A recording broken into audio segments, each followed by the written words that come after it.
खूप वेळा ना व्हिडिओमध्ये तुम्ही माझ्या हाताची खून बघितली असेल. तर आयुष 6 महिन्याचा असताना एका ट्रिपला गेल्यानंतर माझा हात मोडला होता आणि तेव्हापासून ना साफसफाई करताना थंडीच्या दिवसात जरा मला जास्तच त्रास होतो. आणि आज मला किचनची डीप क्लिनिंग करायची होती. त्यासाठी मी अगारोचा इलेक्ट्रिक स्पिन स्क्रबर वापरणार आहे.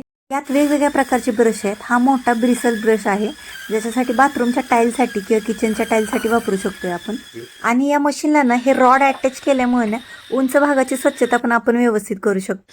हा पॉइंटेड ब्रिसल ब्रश आहे जो काने कोपरे व्यवस्थित स्वच्छ करतो. त्याच्यानंतर हा लहान ब्रिसल ब्रश आहे जो बेसिन सिंक क्लीन करण्यासाठी वापरतात. हा जो स्क्रबर आहे ना ओल्या पृष्ठभागासाठी सुरक्षित आहे, हलका फुलका पण. आणि हा जो आहे ना हा क्लॉथ ब्रश आहे, तर हा काचेच्या खिडक्या स्वच्छ करण्यासाठी वापरला जातो.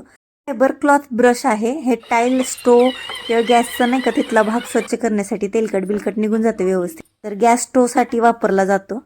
आपल्या किचन मधल्या टाईल्स आणि किचन कट्ट्या एकदम स्वच्छ झालाय, कोपरे बिपरे एकदम चकचकीत झालेत. तर झालं आता हा आहे वूल क्लॉथ ब्रश. हा तसा फर्निचर साठी वापरला जातो, एकदम फर्निचरची छान पॉलिश होते. आपल्या फरशीवर या डाग पडलेत आणि या हँडलमुळे ना वाकावं किंवा गुडघ्यावर बसून स्वच्छ करावं लागत नाही आपल्याला. आणि हा स्पॉन्ज ब्रश आहे, हा आरसे साफ करण्यासाठी किंवा काचा साफ करण्यासाठी वापरतो. त्याच्यासोबत किचन काउंटर किंवा टाईलसाठी पण वापरू शकतो. आणि हे स्वच्छ धुवून ठेवता येतं बरं का आपल्याला.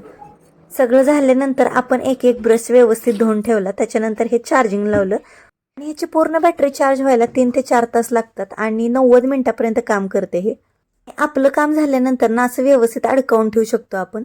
याचा डिटेल मोठा व्लॉग चॅनलवर आलेला आहे, नक्की जाऊन पहा.